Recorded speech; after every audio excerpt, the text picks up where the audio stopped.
Welcome, welcome, welcome. Come on in, come on in, come on in. Happy day. I hope you're having a wonderful day. You know what to do. I'm going to be on here real quick today, so I'm not going to take up a lot of your time. Of course, my name is Sean Hill. You're, you're black man. ADOS leader, one of the ADOS leaders, and just want to come on real quick. You know, we do this on every Tuesday, but I'm working late tonight, so I had to get in here early today.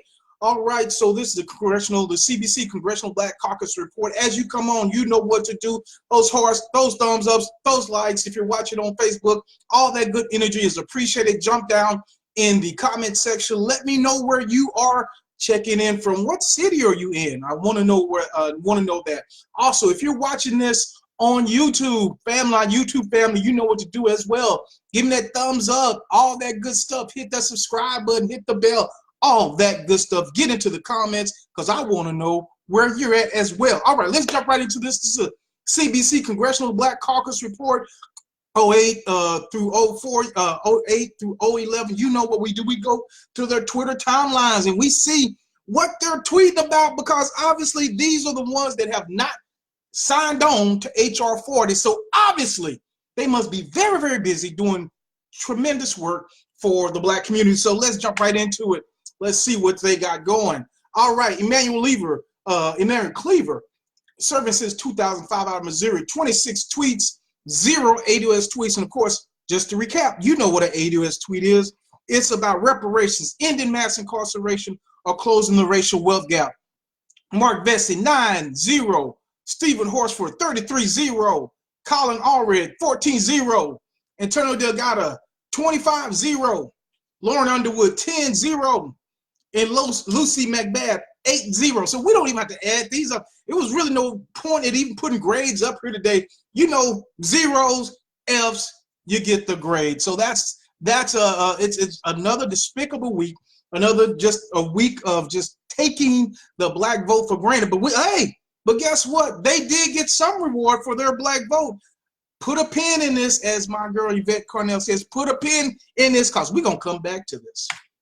Oh, black voters propel the blue wave. Study finds African Americans increasingly associate GOP with Trump racist rhetoric. So this is talking about the 2018 midterms, and that let's just go through a little bit of it. Democratic wins in the 2018 midterms were driven largely by African American voters, particularly black women. Sisters, they put that on you. Says who increasingly associate the GOP with President Trump's perceived hostility towards people of color. We always defended some people of color and immigrants, according to analysis released Monday. The report by the NAACP, or as I like to call them, the NCRAP, the Racial Justice Nonprofit Advancement Project, and the Political Action Group African American Research Collaborative found that across competitive elections, 90% of black voters supported Democratic House candidates, compared to 53% of voters overall. Y'all don't understand. It's also found that 91% of black women, 86% of black men, and 50% of white voters believe Trump and the GOP are using toxic rhetoric to divide the nation. See, that worked in 2018. They could point to Trump and say, oh, he's bad. He's talking bad. Nothing new there. But I'm telling you, friends, that's only going to work one time. I hope they enjoyed it. I hope they enjoyed it, because it won't work again. But let's keep pressing on forward. Get out the vote campaigns organized by the NAACP, the Advancement Project, and other groups drove record numbers of black voters to the polls, said Jamal Watkins, NAACP Vice President of Engagement. Nearly twice as many African Americans voted in November 6th as in the 2014 midterm cycle, a turnout on par with the 2016 presidential election. They said, we got him. He credited those voters with driving a banner year for black congressional candidates and other groups that have been traditionally underrepresented in Congress. Didn't I tell y'all to put a pin in that? We're coming back to it.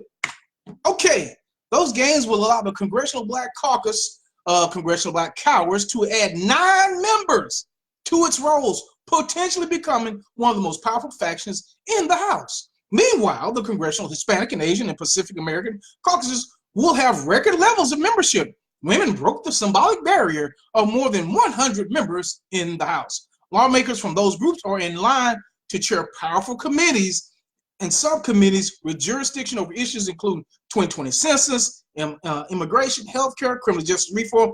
You saw, okay, we're going to go back to that, and voting rights, Watkins said. Now, remember I told you to put a pin in it? You don't have to remember it.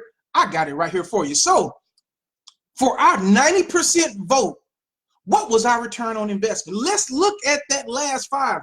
2018, 2018, 2018, 2018, 2018. All voted in this last midterm. What was our return on investment? I don't see very many. I don't see much. I really don't. These scoundrels, these traitors, these backstabbers, whatever you want to call them, I'm trying to be polite today, they're not even co-sponsoring HR 40. They couldn't even find it in them, in their they couldn't even find it to do that little bit, just even that much. So what was our return on investment? I would say zero, but that's all good. That's okay. Because you know what time it is? It's time for the Sambo of the Week Award. Da-da-da-da-da-da, Sambo of the Week. And it's the Freshman Five, or I like to call them the Fraud Five, or otherwise known as the Fake Five. Mr. Antonio Delgado, Colin Allred, Lucy McBath, Lauren Underwood, Stephen Horsford. Yeah, they got in, many of them, not all of them, many of them in a large part because of the black vote. And now this is how they do it. And then you want to be part of the Congressional Black Cowards, which you already know is a fraud organization. But understand, fam, that that's not going to work. You fool me once, shame on you. Fool me twice, shame on me. That will not work in 2020. You have a track record. We see who you are. We can see you now from a mile away. So no. I hope you enjoyed it. I like to call y'all one-termers because many of you will be. Yeah, because we're going to get y'all up out there. Because I don't care what the color of the person is. If you're not giving us tangibles, if you're not bringing home the bacon, if you're not doing anything for our community, you don't deserve our support. And we will get you out. All right, fam. I have to run. I hope that you enjoyed that. Like I said, keep y'all on these frauds. Keep y'all on these these fraudsters. They are in our midst. Do me a favor. You know what to do. Hit that like, hit that thumbs up. Share this. We need to get these fraudsters out of here. Get their information out here as much as possible. So share the show. If you would jump in those comments and let me know. What do you think? What do you think our return on investment has been? Do you think it's been good? Think we've gotten value from what you've given them? Or do you think, like I think, that we have been defrauded? All right, fam. With that being said, make sure that you go to www.SeanEhill.com and you subscribe to my YouTube channel. All right. You have a wonderful rest of your day. And until the next video, I'll see you then. Goodbye.